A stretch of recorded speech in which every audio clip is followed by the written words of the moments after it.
Thank you for watching My News 26. I'm Paula, Jasper.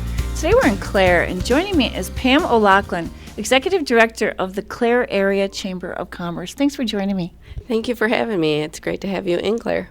Now, can you start out by telling us a little bit of the history of Clare, maybe back in the old days? Well, Clare started as a logging town as well as a little bit of oil, and years back, we've got some pictures in town. You can see the two-lane rutted road with the trees on the side going up the hill on either side of Clare. It's really a neat photo. But that was in the beginning, and it grew, and people started coming to town. Clare got its name from one of the original settlers from Clare.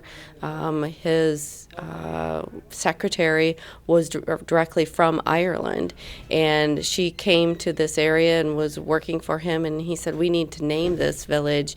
And she said, well, I'm from Clare County, Ireland, so let's just call it Clare.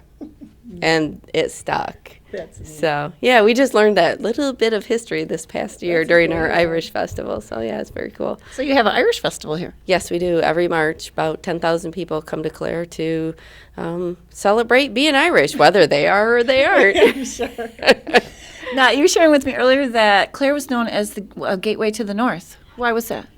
For many years, before the highways were built, if you were headed up north, you had to go through Clare to get up north. And so people always called us the gateway to the north.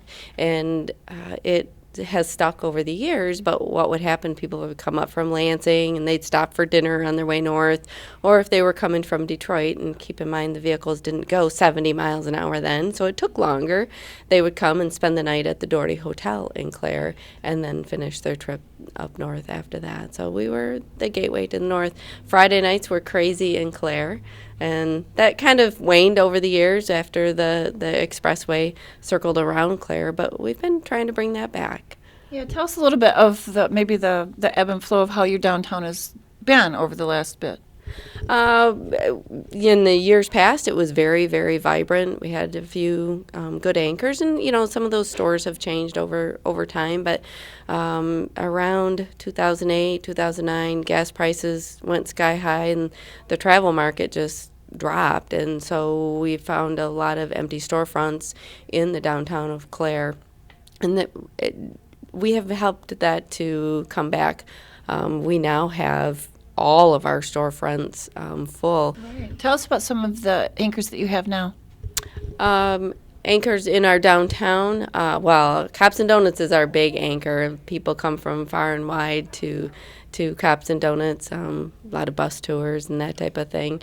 The Doherty Hotel is one of our anchors, but we've got some up-and-coming groups as well. We've had a lot of new businesses open, very, very busy. Our Herrick House, I would consider them an anchor. A lot of folks come to town just to have lunch at Herrick House. So it has come back a long ways. I understand there's a very good working relationship between the businesses in the city.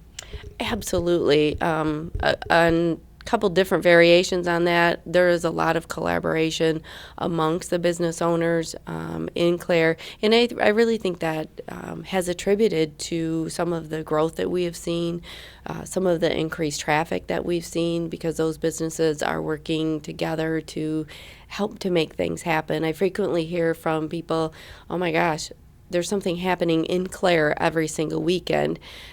Sometimes there's not, but it appears that there is, because our businesses work together to make things happen, whether it's a band on a street corner or just some other fun event happening within the downtown area of Clare. But as far as the city is phenomenal. The city staff, they are one of the greatest supporters of business, and one of the unsung heroes. They don't want to take any credit for things, but if we need something done, they're Johnny on the spot. They've got it taken care of before you can turn around and say, woo, what? Oh, okay, all right. What's more information on Clare? Where do you find it?